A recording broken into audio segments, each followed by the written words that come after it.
Hello everyone, welcome to math majestic.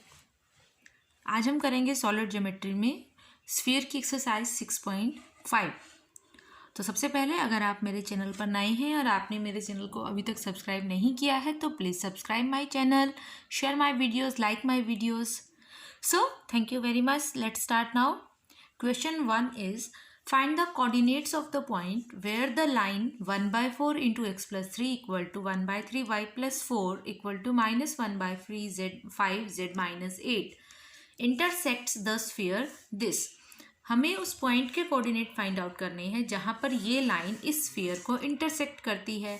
तो equation of line हमें ये गिवन है, तो इस लाइन पर कोई भी पॉइंट जो होगा उसके उसके कोऑर्डिनेट्स हम कैसे फाइंड आउट करते हैं। सपोज दिस को हम इक्वल टू आर पुट कर देते हैं और 1/1 इन तीनों पार्ट्स को इक्वल टू आर पुट करेंगे। तो यहाँ से जब फर्स्ट पार्ट को आर के इक्वल पुट करेंगे तो एक्स की वैल्यू आ जाएगी 4r-3। इसको आर के इक्वल पुट करेंगे तो वाई की वैल्यू आ जाएगी 3r-4। जब हम इसको इक्वल टू आर पुट करेंगे तो z की वैल्यू आ जाएगी -5r+8। तो any point P on this line, इस लाइन पर कोई भी पॉइंट, उसके कोऑर्डिनेट ये आ गए हमारे पास। तो अब ये पॉइंट क्योंकि स्फीयर को इंटरसेक्ट करता है ये लाइन, तो ये पॉइंट जो है ये हमारे स्फीयर पर भी लाई करेगा, सो स्फीयर की इक्वेशन को भी सेटिस्फाई करेगा। So we put this point in the equation of sphere. तो जहाँ एक्स वाई जेड है वहाँ हम ये तीनों पॉइंट स्फीयर की इक्वेशन में सब्स्टिट्यूट कर देंगे। तो देखिए ये पॉइंट हमने स्फीयर की इक्वेशन के अंदर पुट कर दिए तीनों पॉइंट, और इसको सिंप्लीफाई किया है, जस्ट स्क्वायर खोला है इसका।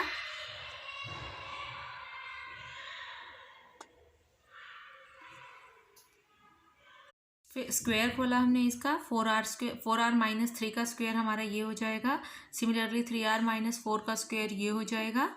-5r+8 का स्क्वायर ये हो जाएगा। और इसको खोल दिया इन दोनों को, तो आपके पास ये सब टर्म्स आ जाएंगी, और जिसको सिंप्लीफाई करने पर हमारे पास इक्वेशन बन गई है -50r² -150r+100 = 0। सो यहाँ से इसको सिंप्लीफाई करने पर हमारे पास r की दो वैल्यूज़ आ गई 1 और 2। तो इन दोनों वैल्यूज़ को 1/1 अगर हम इस पॉइंट में पुट करते हैं तो हमारे पास कोऑर्डिनेट ऑफ द पॉइंट आ जाएंगे जहाँ पर लाइन स्फीयर को टच करती है। तो ये हमारे दो कोऑर्डिनेट आ जाएंगे r की वैल्यू 1 और 2 पुट करने पर। Now we move on to the next question, question number 2। Question number 2 is, show that the line this touches the sphere this।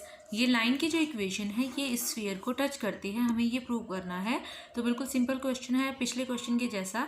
सबसे पहले इस लाइन पर कोई भी कोऑर्डिनेट फाइंड आउट करेंगे, इसको इक्वल टू आर पुट करके। तो any point P on this line 1/1 तीनों को आर के इक्वल पुट करेंगे तो हमारे पास एक्स वाई और जेड की तीन वैल्यूज़ आ जाएंगी। अब ये पॉइंट क्योंकि स्फीयर को टच करती है ये लाइन, तो ये पॉइंट स्फीयर पर भी लाई करेगा, सो इक्वेशन ऑफ स्फीयर को सेटिस्फाई करेगा। तो स्फीयर की गिवन इक्वेशन में हम एक्स वाई जेड की जगह पर ये तीनों पॉइंट सब्स्टिट्यूट कर देंगे। तो इस तरह से हमारे पास स्फीयर की इक्वेशन में पॉइंट पुट करने पर ये इक्वेशन आ जाती है। इसको सिंप्लीफाई करेंगे बिल्कुल पिछले क्वेश्चन के जैसे, तो हमारे पास r की, देखिए यहाँ से r² + 2r+1 = 0 आ गया। तो r की दो वैल्यूज़ आ गई -1 और 1। अब देखिए यहाँ पर r की क्योंकि दोनों इक्वल वैल्यूज़ आई हैं, इसका मतलब दोनों पॉइंट्स कोइंसिडेंट है, दोनों सेम पॉइंट है। सो अब जब रूट्स सेम है इसका मतलब जो लाइन है वो स्फीयर को एक ही पॉइंट पर टच करती है, क्योंकि अगर दो पॉइंट पर टच करती है वो, तो वो इसका मतलब वो इसको इंटरसेक्ट करती है 2 पॉइंट्स पर। कोई भी लाइन अगर किसी स्फीयर को 2 पॉइंट्स पर कट करती है दैट मीन्स वो उसमें से पास होती है, लेकिन अगर वो एक ही पॉइंट पर टच करती है दैट मीन्स वो उस पर टेंजेंट लाइन है। तब दोनों पॉइंट्स, उसके दोनों रूट्स जो हैं वो इक्वल होते हैं, कोइंसिडेंट होते हैं। तो जो लाइन है वो स्फीयर को सिर्फ टच करती है, टेंजेंट लाइन बन जाती है। Now question number 3 is, find the locus of the centres of sphere of constant radius which pass through a point and touch a given line.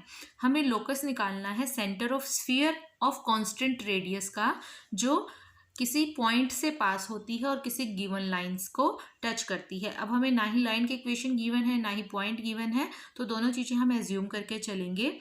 हमें फाइंड आउट करना है centre of sphere of constant radius का locus. Sphere के centre का, जिसकी radius हमने assume constant given है, उसके स्फीयर के सेंटर का हमें लोकस फाइंड आउट करना है जो पास होता है पॉइंट से और किसी गिवन लाइन को टच करता है। तो हम मान लेते हैं जिस लाइन को वो टच करता है वो एक्स एक्सिस है और जिस पॉइंट से वो पास होता है वो पॉइंट हमारा जेड एक्सिस पर लाई करता है। तो coordinate of point on Z axis हम लेकर चलते हैं 0 0 एंड सी, क्योंकि जेड एक्सिस है तो एक्स वाई के कोऑर्डिनेट हमारे 0 हो जाएंगे और जेड एक्सिस का कोऑर्डिनेट हमने ले लिया सी। तो गिवन लाइन को हमने एक्स एक्सिस ले लिया है और गिवन पॉइंट को हमने 0 0 सी ले लिया है। अब क्योंकि स्फीयर जो है वो इस पॉइंट से पास होता है तो गिवन इक्वेशन ऑफ स्फीयर हमारी ये है, इसमें हम ये पॉइंट पुट कर देंगे तो हमारे पास क्योंकि 0 0 सी इसमें पुट करने पर C square plus 2wc plus D equal to 0 बच जाएगा। तो एज द स्फीयर देखिए सी, ये इक्वेशन आ गई हमारे पास। नाउ गिवन दैट हमें क्या गिवन है कि रेडियस ऑफ द स्फीयर जो है वो कांस्टेंट है। तो रेडियस का फॉर्मूला ये होता है हमारा root of this is equal to, हमने के कांस्टेंट के इक्वल रेडियस पुट कर ली तो रूट इधर से स्क्वायर रूट किया बोथ साइड तो यहाँ से रूट हट जाएगा और यहाँ पर के स्क्वायर आ जाएगा। तो रेडियस ऑफ द स्फीयर क्योंकि हमें कांस्टेंट गिवन थी वो हमने के एज्यूम कर ली। Now the sphere meets the axis, sphere जो है वो एक्सिस को मिलता है, एक्सिस को टच करता है। इसका मतलब एक्सिस पर तो वाई और जेड 0 होते हैं तो गिवन इक्वेशन ऑफ स्फीयर में वाई और जेड हमने 0 पुट कर दिए तो हमारी इक्वेशन ये बन जाएगी। अब क्योंकि लाइन जो एक्स एक्सिस हमने एज्यूम की है वो स्फीयर को टच तब करेगी जब एक्स की दोनों वैल्यूज जो होंगी इक्वेशन नंबर 4 में ये कोइंसिडेंट होंगी। जब रूट्स हमारे इक्वल होते हैं तभी हमारी लाइन जो है वो टेंजेंट लाइन बनती है, जैसे हमें पिछले एग्जांपल में मैंने बताया था। तो इसका मतलब अब रूट्स इक्वल कब होते हैं, जब discriminant of the quadratic equation 0 होता है। तो डिस्क्रिमिनेंट यहाँ पर क्या होता है, B square minus 4ac, B की जगह पर क्या है यहाँ पर u, 2u, तो B square that means 4u square minus 4ac, 4ac, a होता है एक्स स्क्वायर का कोऑर्डिनेट, कांस्टेंट टर्म c होती है,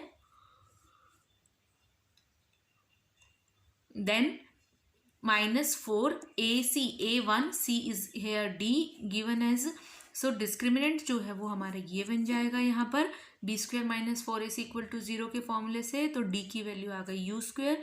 इस d की वैल्यू को इस इक्वेशन में जो हमने रेडियस वाली कंडीशन ली है इस कंडीशन में और पीछे जो हमारी सेकंड कंडीशन आई थी दोनों के अंदर पुट कर देंगे।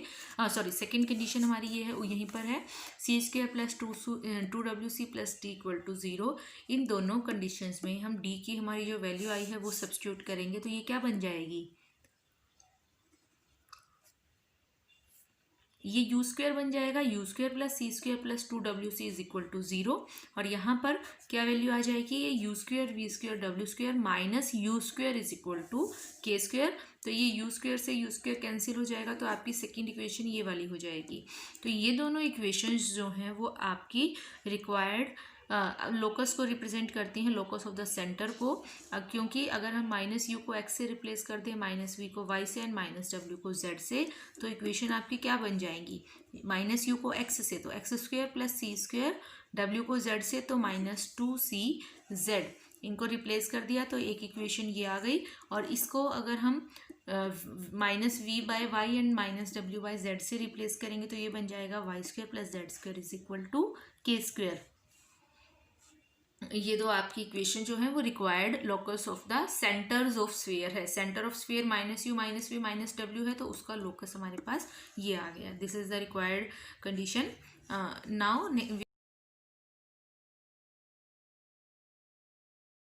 we move on to the next question. Statement of the fourth question is prove that the locus of the centers of sphere, locus जो है सेंटर ऑफ स्फीयर का which passes through a given point and touch a given plane is the conicoid.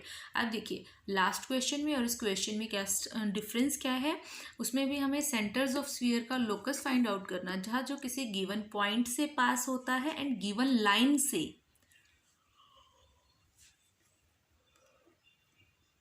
But now here second condition is different, point and touch a given plane, line की बजाय अब हमें plane given है तो हमें prove करना है कि जो लोकस आएगा वो एक कॉनिकॉइड आएगा। तो फर्स्ट ऑफ ऑल कॉनिकॉइड आपको पता होना चाहिए कि what is conicoid. Conicoid is a general second degree equation.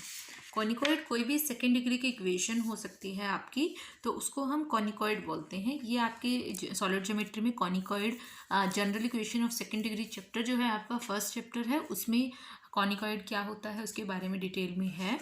अब देखिए हमें गिवन इक्वेशन ऑफ स्फीयर हम ये मान के चलते हैं, इसका सेंटर हमारा -u -v and -w and radius ये हो जाएगी।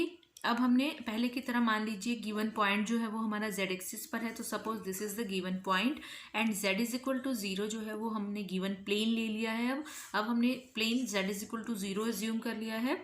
अब सिंस स्फीयर जो है वो आपका इस पॉइंट से पास होता है, तो ये पॉइंट स्फीयर के इक्वेशन में को सेटिस्फाई करेगा, तो ये पॉइंट हमने इसमें पुट कर दिया। तो हमारी इक्वेशन ऑफ स्फीयर बन गई c² plus 2wc plus d equal to 0। We put this as equation number 2 and equation number 1 is the equation of sphere. अब स्फीयर जो है वो plane z is equal to 0 को टच करता है। तो जब कोई स्फीयर किसी प्लेन को टच करता है, मान लीजिए ये स्फीयर है और ये प्लेन है z इज इक्वल टू 0, तो अगर हम स्फीयर के सेंटर से इस प्लेन पर परपेंडिकुलर डालते हैं तो वो रेडियस के इक्वल होता है परपेंडिकुलर डिस्टेंस। तो ये हमने बहुत बार पहले भी अप्लाई किया है। तो इसका मतलब perpendicular distance from the centre of sphere is equal to the radius of the sphere. तो सेंटर ऑफ स्फीयर से परपेंडिकुलर डिस्टेंस का फॉर्मूला हमने फाइंड आउट किया, -u -v तो 0 है क्योंकि एक्स वाई के कोऑर्डिनेट नहीं है, तो -w और नीचे एक्स वाई जेड के कॉफिशिएंट्स का स्क्वायर होता है, तो कॉफिशिएंट एक्स वाई 0 है, z बचा सिर्फ, उसके जगह पर 1 आ गया। और इधर से रेडियस हमारे पास ये है, तो इसको सिंप्लीफाई किया, बोथ साइड स्क्वायरिंग किया ताकि रूट कैंसिल हो सके, w² कैंसिल हो गया, u² plus v² minus d equal to 0। एक इक्वेशन यहाँ से आ गई। अब देखिए इक्वेशन नंबर 2 हमने ऊपर अभी फाइंड आउट की थी c² ये वाली, एंड इक्वेशन नंबर 3 हमारी ये आ गई। दोनों इक्वेशंस को हम ऐड कर देते हैं ताकि d हमारा यहाँ से कैंसिल हो जाएगा। तो एडिंग 2 एंड 3 दोनों इक्वेशंस को जैसे ही आप ऐड करोगे तो हमारे पास u² plus v² plus c² plus 2wc equal to 0 ये इक्वेशन आ जाएगी। हमें locus of the centre find out करना है। तो देखिए लोकस ऑफ सेंटर क्या हो जाएगा, u और u को -u को x से, -v को y से और -w को z से रिप्लेस कर देंगे।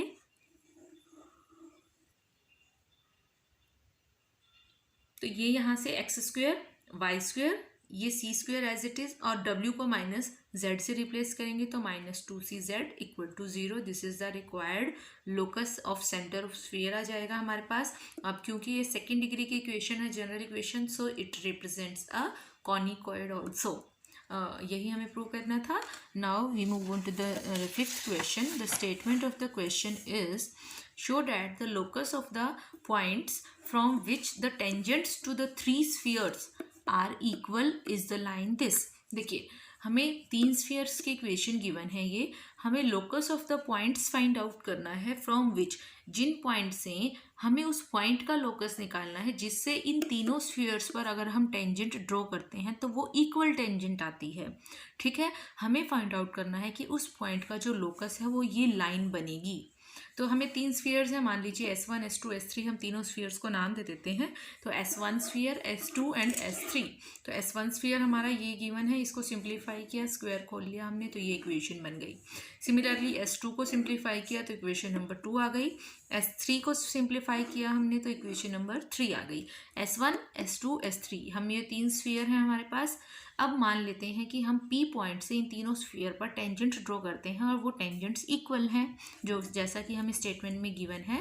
तो मान लीजिए P x1 y1 z1 कोई पॉइंट है जिसका हमें लोकस फाइंड आउट करना है। Then length of tangent from this point to the sphere, तीनों स्फीयर पर लेंथ ऑफ टेंजेंट जो होगी वो निकाल लेते हैं। तो टेंजेंट का जो फॉर्मूला होता है वो फॉर्मूला हमारा कुछ इस तरह से रहता है, जो आपकी स्फीयर की इक्वेशन होती है उसमें वो पॉइंट पुट करते हैं जिस पॉइंट पर टेंजेंट ड्रॉ करनी है एंड उसका रूट, ये हमारा लेंथ ऑफ टेंजेंट का फॉर्मूला होता है। ठीक है, तो length of tangent root of sphere की इक्वेशन हमारी ये है, तो इसमें x1 y1 z1 पुट करेंगे और इसका रूट, ये हमारा फॉर्मूला होता है length of tangent find out करने का। तो मान लीजिए T1 लेंथ ऑफ टेंजेंट है फर्स्ट स्फीयर की, T2 सेकंड की एंड T3 थर्ड स्फीयर की।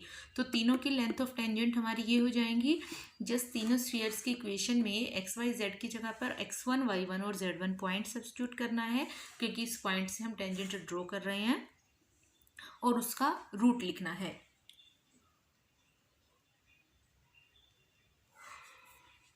हमें स्टेटमेंट में गिवन है कि लेंथ ऑफ टेंजेंट जो है इस पॉइंट से वो तीनों की इक्वल है। इसका मतलब T1, T2 और T3 हमारे पास इक्वल गिवन है, तो हम तीनों को इक्वल पुट कर देंगे।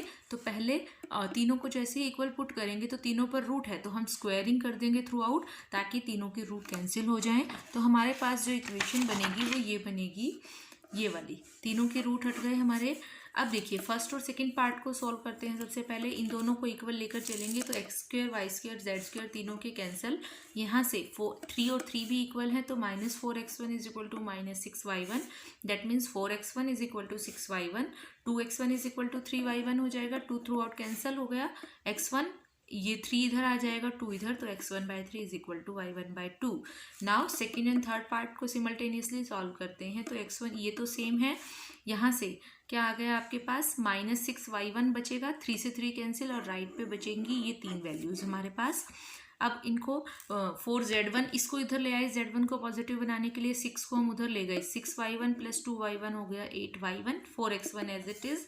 नाउ देखिए x4 x1, अब देखिए ऊपर हमने प्रूव किया था कि x1 जो है 2x1 3y1 के इक्वल है, तो 4x1 किसके इक्वल हो जाएगा, 2 से मल्टीप्लाई कर दें तो 4x1 is equal to 6y1। तो इस 4x1 की जगह पर हमने 6y1 पुट कर दिया, 8y1 एज इट इज़। तो टोटल हो गया ये 14y1। इसका रीज़न भी मैंने यहाँ लिखा हुआ है क्योंकि ऊपर से आया है ये। अब 4z1 is equal to 14y1 आ गया। 14 को z1 के नीचे ले गए, 4 को y1 के, that means z1/14 is equal to y1/4। So y2 दोनों में से हमने कैंसिल कर दिया तो y1/2 is equal to z1/7। यहाँ से फर्स्ट इक्वेशन से आया था x1/3 is equal to y1/2 and y1/2 is equal to z1/7। That means 3 are equal. So this is the required locus of this point. इस point का locus हमारी ये line की इक्वेशन बनेगी, यही हमें प्रूव करना था।